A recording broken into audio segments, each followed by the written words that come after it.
Welcome to my channel. This is an indication of some of the things that I cover on a regular basis in my videos. If you haven't already subscribed, please feel free to do so, and don't forget to click the little bell so that you'll get notified of future videos. Please feel free to share my videos on your social media, and I hope you enjoy the video which follows. Well, hello everybody. I'm going to make some apple jelly. I love apple jelly. I prefer crab apple jelly. Unfortunately, my crabapple trees are still quite small.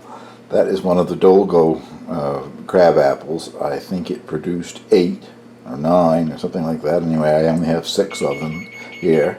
And that you hear the beep, beep, beep, beep, beep is my oven coming to temperature. I'm sterilizing the jars that I'm going to make the jelly in.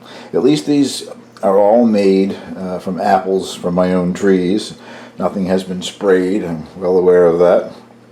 This is a pumpkin sweet, still quite small. They continue to grow until the end of October. Those apples will be at least a third larger than that by the end of the growing season. And I have a very old Macintosh apple tree. Never produces anything very much because it's been ignored for years. I've never pruned it in many years, and I never spray with anything, so it's subject to a whole lot of canker and scab and all that sort of thing, but that doesn't make any difference when you're making apple jelly. It isn't the apples that you're going to use, it's the juice that's in them. So I will begin by cutting up 5 pounds of apples. And the only thing I'm really going to make sure I don't put in is the stems. I don't know if it would make any great difference, but I don't want to add the stems to the process. And they just get chunked up, skin, seeds, and all. It doesn't make any difference because it's all going to be strained out after it's cooked. And all we want is the juice. So, after I finish chopping apples, I'll bring you back.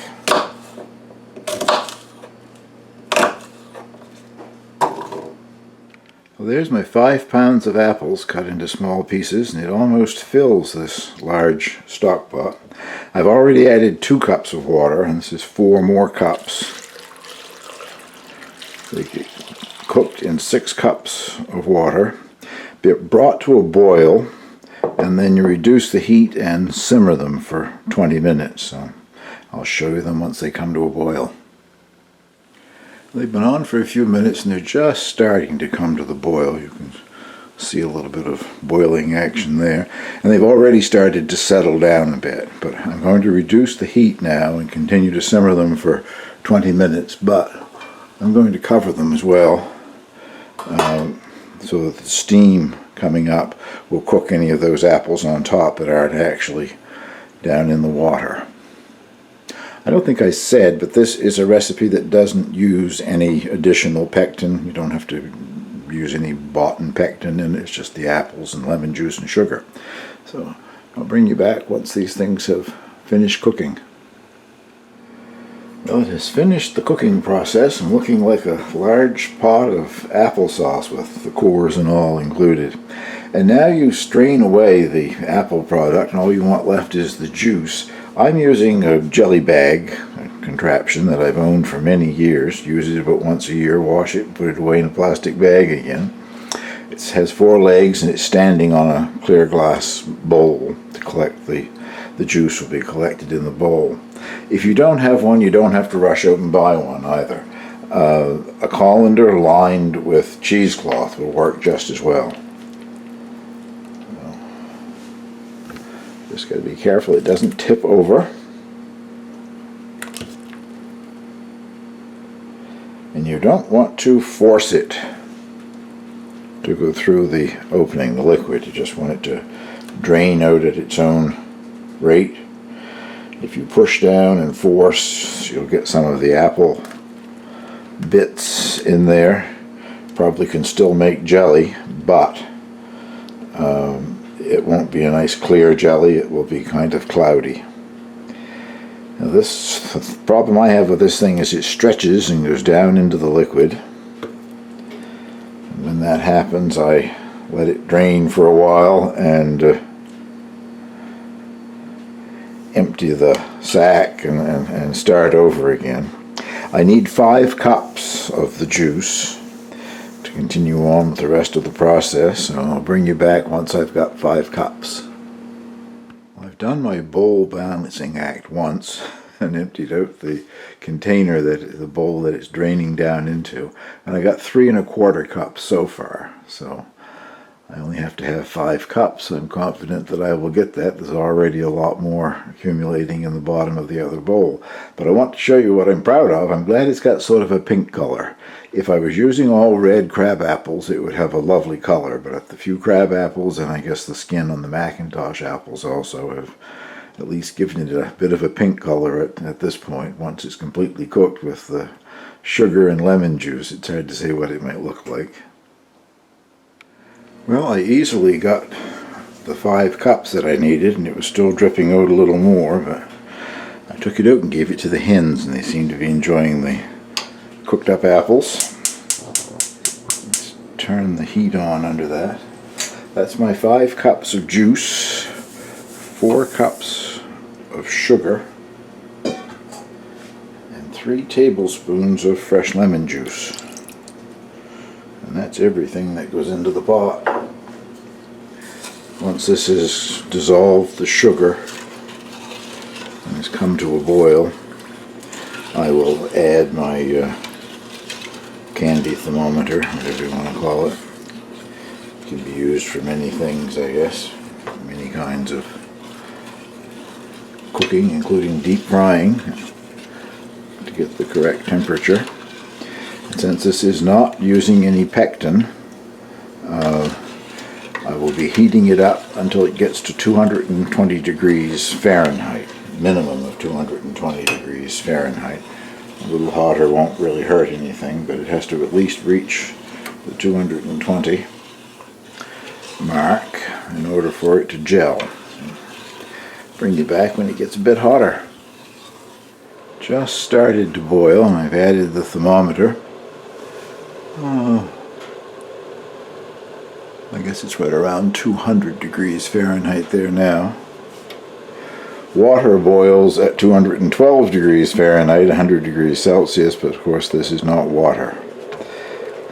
So it's got water included, but it's the syrup and sugar, so eventually when it boils down enough, it will reach the target temperature of 220. I'll bring you back in a bit and show you its progress. Well, I don't know what you can see through the steam. It's approaching 220, but it's not quite there yet. 218 or so, maybe.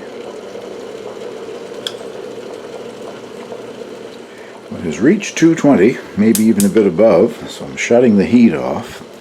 And now before I put it in bottles, I'll stir it for a minute or two, and that should get rid of most of that foam. At least it always does with everything else that I do this with. There are lots of instructions about skimming off the foam. I find if you stir it for a minute or two before you bottle it, the foam disappears, and as you can see, a lot of it's already gone there now. So come back in another minute or so and put this in the jars.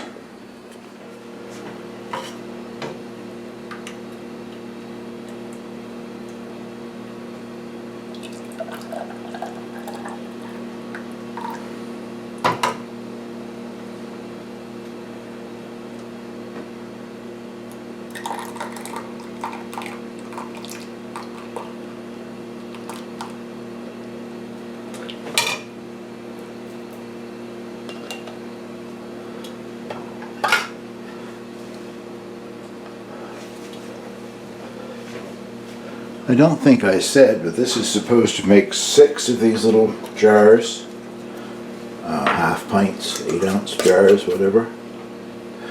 And I had 9, so I sterilized all 9 just in case, but I'll show you what I get when I finish putting it in bottles there. Well, I only got 5 1/2. This one back here is only about half full. They have to be canned for 5 minutes in a hot water bath after it comes back to the boil. I won't bother to can the half bottle. That's the one I'll refrigerate and try immediately. I think it's going to gel.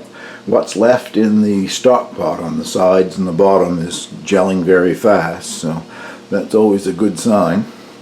And I've got the canner almost to a boil. Well, it was at the boil and I put the 5 jars in there, but I have to wait till it comes back to a full rolling boil and then time it for 5 minutes. Well, they just came out of the hot water bath, and so far 2 of them have popped and sealed already, so another good sign, I guess. Very, very hot. Wouldn't want to drop and break one. There's a lot of hot liquid in them. But that worked out very well. I was surprised at how little time it took to get it up to the 220 degrees. Really didn't have to boil it very long at all. Maybe it's just the type of apples that I used or whatever. I don't know. I was expecting to have to boil it for a longer period of time. Quite easy to do, and I will put the link to the recipe down below the video. Thank you very much for watching.